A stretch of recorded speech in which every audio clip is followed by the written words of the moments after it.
Assalamualaikum warahmatullahi wabarakatuh. Perkenalkan, nama saya Adi Fuad Basismito dari Fakultas Hukum semester 5B atau sore. Di sini saya akan mempresentasikan paper saya yang berjudul Konstitusi dalam Praktik Ketatanegaraan. Yang pertama, pendahuluan. Konstitusi dalam negara adalah aturan sistem politik dan hukum yang ditetapkan oleh pemerintah negara. Biasanya ditulis dalam bentuk dokumen. Jika sebuah negara dibentuk, konstitusi memuat aturan dan prinsip-prinsip entitas politik dan hukum. Pembahasan. Konstitusi Indonesia berasal dari Undang-Undang 1945 dan memiliki peran penting dalam mempertahankan kedaulatan NKRI. Karena di dalamnya terdapat landasan hukum yang pasti, mengatur hak asasi manusia, struktur pemerintahan, dan pembagian kekuasaan antara pemerintah pusat dan daerah. Konstitusi biasanya menentukan siapa yang memiliki otoritas tertinggi di negara tersebut. Kedaulatan sangat penting karena secara formal merupakan pusat kekuasaan yang membagi sub kekuatan ke bawah.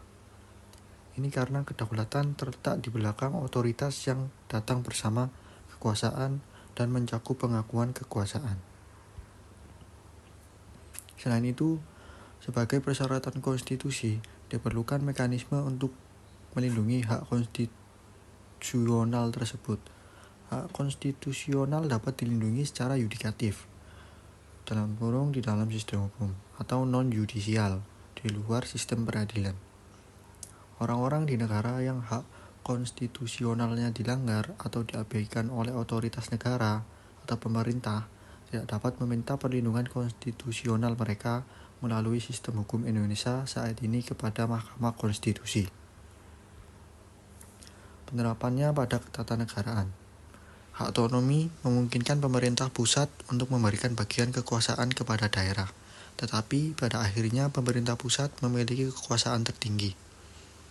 Oleh karena itu, kedaulatannya, baik di dalam maupun di luar, diletakkan sepenuhnya pada pemerintah pusat. Lebih lanjut, Strong menyatakan bahwa negara kesatuan memiliki dua karakteristik utama. Yang pertama adalah supremasi parlemen pusat, Dewan Perwakilan Rakyat Pusat, dan yang kedua adalah tidak adanya badan-badan berdaulat subsidiari. Penerapan pada ketatanegaraan yang selanjutnya adalah dengan menerapkan sistem sentralisasi atau desentralisasi yang dapat digunakan untuk membentuk dan membangun setiap negara kesatuan. Pemerintah sentralisasi dapat dilaksanakan sepenuhnya oleh pemerintah sentral atau pemerintah tunggal sentral, atau oleh pusat bersama-sama dengan organnya yang didistribusikan di daerah-daerah. Sedangkan dekonsentrasi bersama dengan sentralisasi disebut dekonsentrasi.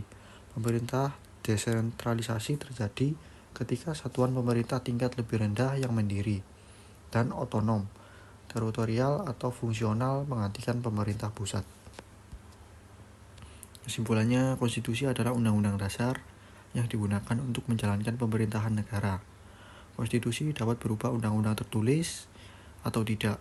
Konstitusi hanya dapat didefinisikan sebagai kumpulan aturan yang disusun secara sistematis untuk mengatur struktur dan fungsi lembaga pemerintahan, termasuk kewenangan mereka pada pokok-pokoknya. Struktur ketatanegaraan Indonesia secara normatif menegaskan bahwa paham konstitusional menjadi dasar dalam penyelenggaraan negara. Kedudukan negara sangat penting. Sekian, terima kasih.